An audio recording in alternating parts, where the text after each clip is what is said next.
আমার চ্যানেলে প্রত্যেককে জানাই আন্তরিক অভিনন্দন। সবাই নিশ্চয়ই ভালো আছেন। আবারও চলে এসেছি দারুণ স্বাদের আরও একটি রেসিপি নিয়ে। আজকের রেসিপি আলু মটনের ঝোল। এত সুন্দর টেস্ট হয়েছে ভাবা যায় না। খুব সহজেই কিন্তু এটা বাড়িতে বানিয়ে ফেলা যাবে এবং চেটে পুটে ভাত খাওয়া যাবে।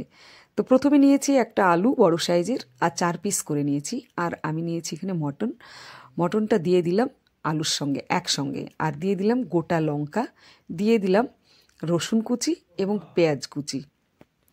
এরপরে এর মধ্যে স্বাদ মতো লবণ দিয়ে দেব, 4-10 রকমের জিরে গুঁড়ো দিয়ে দেব, প্রয়োজন মতো হলুদ গুঁড়ো, আর এখানে বাটা মশলা পেঁয়াজ, আদা, কাঁচা লঙ্কা এবং রসুন একসঙ্গে বেটে নিয়েছি। এবারে এর মধ্যে দিয়ে দেব প্রয়োজন মতো সরিষার তেল। এবারে খুব ভালোভাবে এটা আস্তে আস্তে কষিয়ে নেব। তবে তার আগে দিয়ে দেবো একটু তেজপাতা, আর গ্যাসটা আমি জ্বালিয়ে দিলাম। এবারে খুব ভালোভাবে আস্তে আস্তে কষাতে থাকবো মটন আর আলু দিয়ে। খুব ভালোভাবে কষাতে কষাতে এটা কিন্তু তেল বেরিয়ে আসবে খুব সুন্দরভাবে। এর মধ্যে এখন দিয়ে দিলাম একটু পোস্ত আর একটু বেরেস্তা বাটা, আর তার সাথে একটু কাজু বাটা, আর দিয়ে দিলাম টমেটো কুচি। খুব ভালোভাবে আবারও এটা কষাতে থাকবো আস্তে আস্তে। আর এটা কিন্তু কষাতে কষাতে খুব সুন্দর গন্ধ বেরোবে, আর তার সাথে তেলটাও সুন্দরভাবে কিন্তু বেরিয়ে আসবে। আস্তে আস্তে এটা কষিয়ে নেব। এখন যারা আমার চ্যানেলে নতুন নতুন আসবেন অবশ্যই চ্যানেলটি সাবস্ক্রাইব করবেন, ফলো করবেন। ফেসবুক প্রোফাইল আছে ইসলিয়া বিশ্বাস নামে, এবং ইউটিউব চ্যানেল আছে আইভি কিচেন। অবশ্যই শেয়ার করবেন প্রত্যেককে দেখার সুযোগ করে দেওয়ার জন্য। আর অবশ্যই একটি কমেন্টস করে জানাবেন আপনাদের রেসিপিটি কেমন লেগেছে। কিছুটা কষিয়ে নেওয়ার পরে একটু জল দিয়ে দিলাম। এবারে আবারও খুব ভালোভাবে কিন্তু জল দেওয়ার পরে আস্তে আস্তে কষাতে থাকতে হবে। খুব ভালোভাবে কষিয়ে কষিয়ে কিন্তু এটা রান্না করতে হবে, তাহলে টেস্টটা খুব সুন্দর হবে। এখন খুব ভালোভাবে আবারও কষানো চলছে। এবারে খুব সুন্দরভাবে কষানো হয়ে গেছে, একটু তেল ছাড়া ছাড়া হয়ে গেছে। এবারে কিন্তু আবারও জল দিয়ে দেব, আর জল দিয়ে খুব ভালোভাবে নাড়াচাড়া করে এটা কিন্তু আবারও আমি কষিয়ে নেব। এভাবে আমি 2 বার কষিয়ে নেব। এবারে একটু ঢাকা দিয়ে রাখব। ঢাকা দিয়ে খুব ভালোভাবে এটা সেদ্ধ করে নেব, নিয়ে আস্তে আস্তে আবারও কিন্তু কষিয়ে নেব।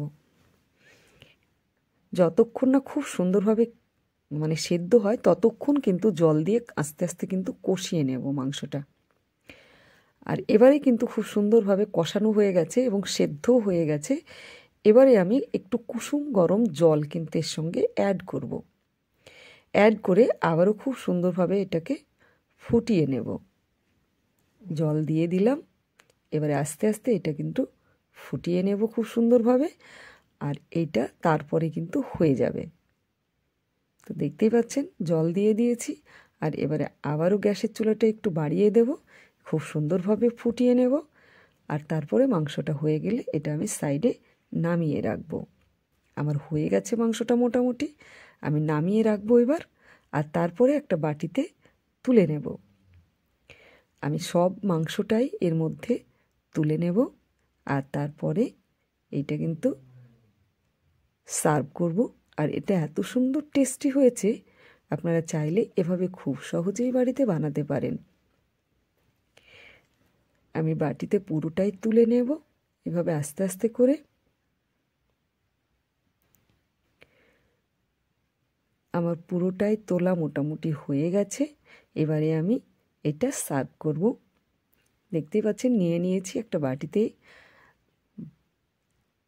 মাটন আর আলু, আর তার সাথে একটু সবজি, ভাত, পেঁয়াজ লঙ্কা দিয়ে খাওয়াটা কিন্তু জমে যাবে একদম। আজকের রেসিপিটি কেমন লেগেছে অবশ্যই জানাবেন। আর অন্য কোনো রেসিপি নিয়ে আবার আপনাদের সামনে হাজির হব। সকলে সুস্থ থাকবেন, ভালো থাকবেন, আর অবশ্যই একটু বেশি বেশি শেয়ার করবেন প্রত্যেককে দেখার সুযোগ করে দেওয়ার জন্য। আজ এই পর্যন্তই।